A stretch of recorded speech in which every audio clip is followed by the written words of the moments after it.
स्वागत है आपका दोस्तों हमारे जीवनदीप चैनल में। आज हम जानेंगे कि गुरुवार पंचमी तिथि 5 विशेष उपाय क्या है और रसोई घर का महत्व क्या है। रसोई घर लोग कहते हैं कि क्यों नहीं है। उसका एक कारण है। पहले होता था रसोई घर, अब हो गया किचन। किचन का मतलब किच घर। रसोई घर और किचन में अंतर है। रसोई घर में रोज भोजन के बाद में पोछा लगता था। जब भोजन बनने से पहले सुबह माताएं एक कपड़ा गीला कर पोता लगाती थी। उसके बाद में चूल्हा जलाती थी। आज के जमाने में तो बिना नहाए बिना मुख धोए भले तुम बिना नहाए तुम अपनी जगह पर हो गए। हो सकता है तुम्हारी नींद ना खुलती हो, लेट खुलती हो।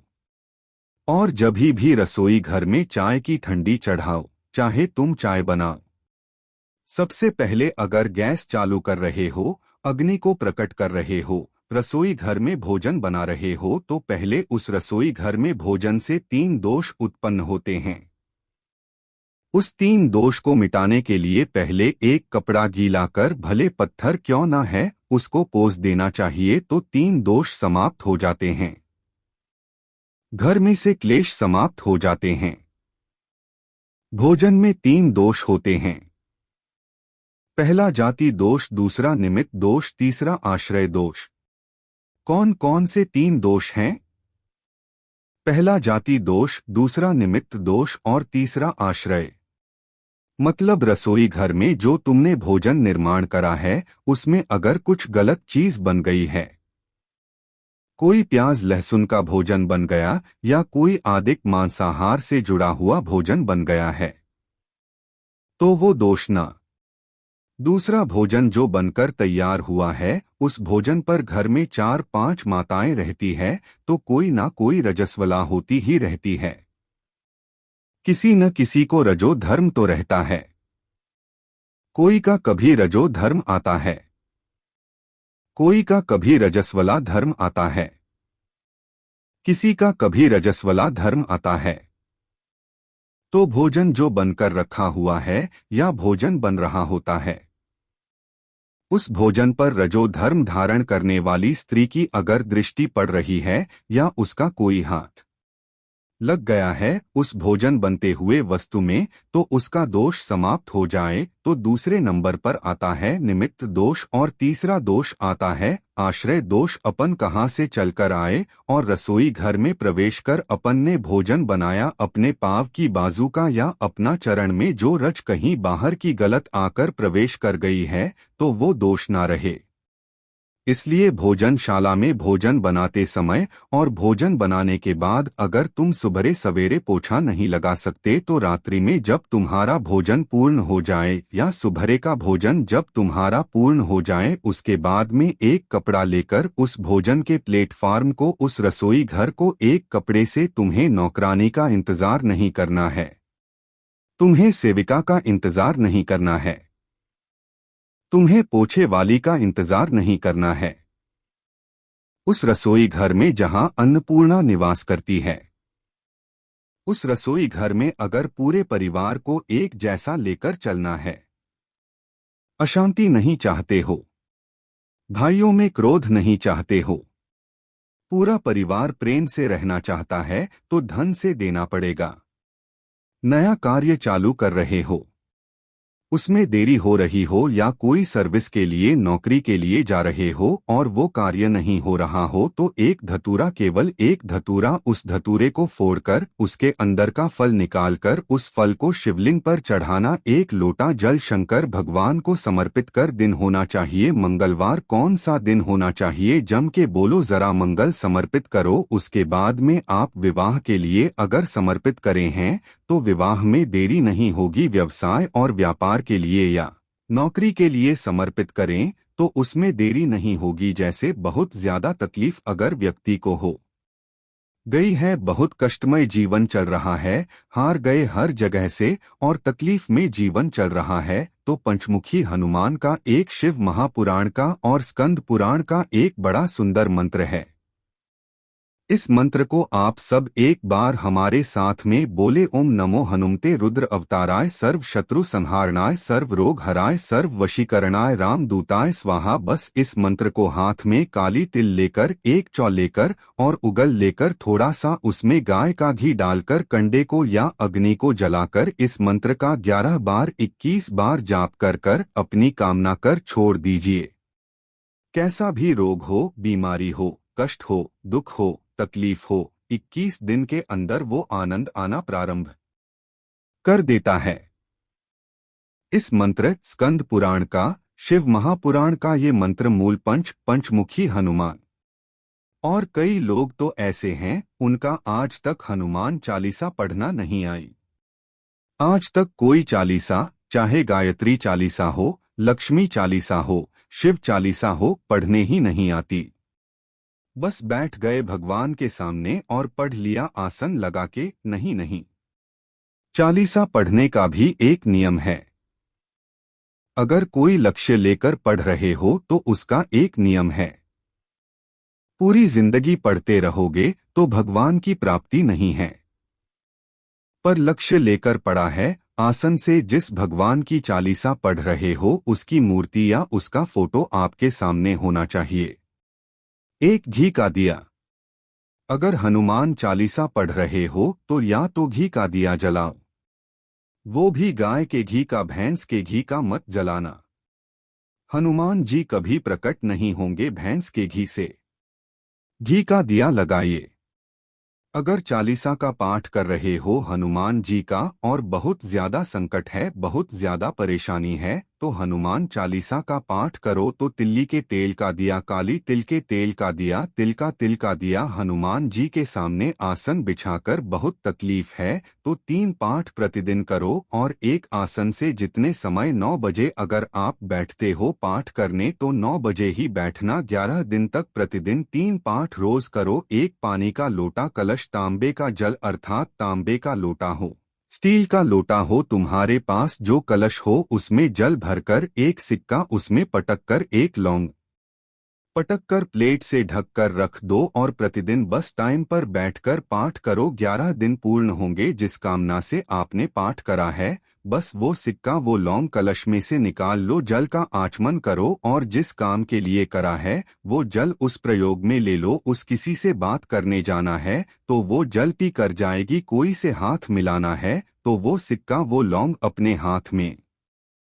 जब जीवन में कहीं समस्या खड़ी हो जाए, बहुत विकट समस्या है और कोई हल ना मिले, तब जिस शिव मंदिर में आप आराधना करने जाते हो, पूजन करने जाते हो, अर्चना करने जाते हो, उस शिव मंदिर के पास में कहीं बेल पत्र का वृक्ष ढूंढो और उस बेलत्री के वृक्ष के नीचे केवल आप जाकर एक नी का दाना या एक चावल, वहीं पर जो कंकर पड़ा हो उसी कंकर को शिव मानकर आप समर्पित कर लोटा भर के जल समर्पित कर दो। आपको ये नहीं है कि माला पकड़ के बैठना है, आपको ये नहीं कि मंत्र का जाप करना है, आपको ये नहीं है कि आपके मंदिर में जाकर बैठ जाओ। आपने जल दिया, शिव से डायरेक्ट जाकर कह दिया कि मेरी ये समस्या बड़ी विकट है, उसको निवारण आज भी होना है। आप बाबा पर छोड़ दो, 3 घंटा 2.5 घंटा लगेगा, मेरा शंकर उसको सुधारने में लग जाएगा, मेरा पक्का है। जैसे ये शिवलिंग है ठीक है, और ये बेलपत्री को अपन ने शंकर जी पे चढ़ाया, इसी तरह चढ़ाते हो ना आप लोग शिव जी पे चढ़ाया। पहले इससे प्रथम वाली कथा में कहा था जब विशेष कोई कार्य होता है तो बीच वाली बेलपत्र पर शहद लगाकर बाबा पर उसको लगाकर जाया जाता है। अब जिसके घर में क्लेश ज्यादा होता हो, महाराज बहुत क्लेश मतलब कुछ ना कुछ बात पर झगड़ा चल ही रहा हो, क्लेश हो ही रहा, बहुत तकलीफ चल रही, कभी बहू रूठे, कभी सास रूठे, कभी पति रूठे, कभी पत्नी रूठे, जरा सी बात पानी गिर गया उस पर विवाद, बच्चों को कुछ कह दिया उस पर विवाद। तो ये जो बेल पत्री की ये जो भाग होता है, इस बेलत्री का जो डंडी का जो भाग होता है, इस भाग को बेल पत्री के इस भाग को महाराज ऐसी कैसी बेलपत्री, बस ये भाग को बेलपत्री के वृक्ष के नीचे शहद लगाकर इस पत्ती पर ऐसे ही बेलपत्री की जड़ में उस भाग को लगाकर या रख के आ जाइए, केवल एक ही बार करना कि तुम्हारे घर में कभी क्लेश नहीं हो सकता, ये पक्का है, झगड़ा होगा ही नहीं। हाँ, वो जानबूझ के झगड़ लो तो बात दूसरी है, किसी और वाला महाराज की बात झूठी कर रहा है तो अपन तो झगड़ो, चाहे कुछ भी हो जाए। कई लोग तो होते हैं विरोध में खड़े होने वाले, तो उनका का मन इनने किया, अपन को नहीं करना, अपन को नहीं करना, तो अब इनका कह दे कि भाई अपन को तो घर में झगड़ा ही नहीं हो, तो वो झगड़ा कराने के लिए मन में सोचेंगे नहीं, अपन तो झगड़ेंगे चाहे कुछ भी हो है। कई बार ऐसा सा मन में भाव जागृत हो जाता है कि भाई देखना पड़ेगा अपन को, प्रैक्टिकल तो करो, पर हम भी कहते हैं प्रैक्टिकल करो और जरूर करो। इसलिए शिव महापुराण की कथा कहती है, यदि राहु है, केतु है, शनि है, मंगल है, बुध है, शुक्र है, शनि है, आपको कोई भी ग्रह परेशान कर रहा है, आपके जीवन में कोई ग्रह अगर अनिष्टकारी है, आपके जीवन में अगर कोई ग्रह अनिष्टता प्रदान कर रहा है, तो निवेदन है शंकर के मंदिर में जो कलश लेकर आप जाएं, जल लेकर जाएं, उस कलश में मात्र अक्षत के 2 दाने डालकर ले जाएं। मात्र 2 अक्षत के दाने, जैसे सूर्य नारायण को प्रसन्न करने के लिए अपन कुंकु डाल लेते हैं, हल्दी डाल लेते हैं, जल में या चने की दाल डाल लेते हैं, जल के अंदर सूर्य नारायण को प्रसन्न करने के लिए हमने चने की दाल डाली, कुकू डाला, हल्दी डाली, और कभी कभी सूर्य नारायण भगवान से बहुत जरूरी काम है और वो कार्य हो ही नहीं रहा है, या तन पर कोई रोग हो गया है, तो उसको मिटाने के लिए कई बार हमने भगवान सूर्य को अर्घ देते समय सफेद फूल भी डाला, कभी लाल फूल भी डाला। इसी तरह भगवान शंकर से निवेदन करने के लिए हमारी गृह दशा सुधारने के लिए जल के पात्र में 2 अक्षत के दाने, अक्षत भी पूर्ण अक्षत खंडित नहीं, पूर्ण अक्षत भगवान शंकर को समर्पित कर, कई बार जिनकी चित्तवृत्ति, जिनका मन, जिनका विचार, जिनकी दृष्टि, जिनका भाव विद्या अध्ययन में नहीं लगता हो, मन उचिष्ट हो जाता हो, खेलने में ज्यादा लगता हो, बच्चे चिड़चिड़े हो जाते हो, या चित्तवृत्ति कैसे भी भगवान में लग नहीं रही हो, या आपका भी मन भगवान की सेवा में नहीं लगता हो, दौड़ दौड़ के वही व्हाट्सएप में चले जाएं, मोबाइल में चले जाएं, फेसबुक में चले जाएं, यूट्यूब पर चले जाएं, कहीं थोड़ी सी देर के ये कथा सुनने का मन करे, फिर मन भटक जाए, या पढ़ने का मन करे कि अब मैं पूरी शिव पुराण में भी घर में पढ़ूंगी, या मैं भागवत पढ़ूंगी, या मैं रामायण पढ़ूंगी, और 2 दिन तो ले बैठी, तीसरे दिन से मन में फिर वो चिष्टप किया कि कहाँ बैठ गई, मैंने कहा नियम ले लिया, तो ये जो में आ जाता है। मन उचिष्ट हो जाना, चाहे विद्या से हो जाए, बच्चों का चाहे किसी कार्य से हो जाए, मन की उचिष्टता में रुद्राक्ष बड़ा काम का है। यहाँ रुद्राक्ष की मूलता शहद में 9 मुखी रुद्राक्ष को डाल दिया जाता है, शहद के अंदर रात्रि भर उसको शहद में ही रखा दिया जाता है, और उस शहद को जब आप भगवान शंकर का स्नान कराने सुबह के समय पर जल लेकर शिव जी के मंदिर जाती हो, तो सबसे पहले उस रुद्राक्ष को निकालकर शंकर जी की जो जलाधारी है उस पर रख दिया जाता भी नहीं पड़ेगा। जैसे 1 हफ्ते आप टेबलेट लेते हो, गोली लेते हो, 1 हफ्ते चढ़ाना प्रारंभ कर दो। सबसे पहले बेल पत्री के पेड़ के नीचे क्या करना है, जल का पात्र लेना है, उसमें 2 दाने चावल के डालना, 2 दाने अक्षत के डालिए। पहले बेल पत्री के पेड़ के नीचे जाओ, वहां जल चढ़ाओ, फिर जाइए पीपल के वृक्ष के नीचे, वहां जल चढ़ाइए। आखिरी में या तो शमी के नीचे या फिर आंवले के नीचे, इन दोनों में से कोई एक वृक्ष जिसके नीचे पर 1 हफ्ते अगर आपने आंवले में चढ़ाया है तो आंवले में ही चढ़ाना, शमी में चढ़ाया है तो शमी में चढ़ाना। ये बदल के मत चढ़ाना कि आज मैं शमी में चढ़ा देती हूं, कल आंवले में चढ़ा दूंगी, ऐसा नहीं।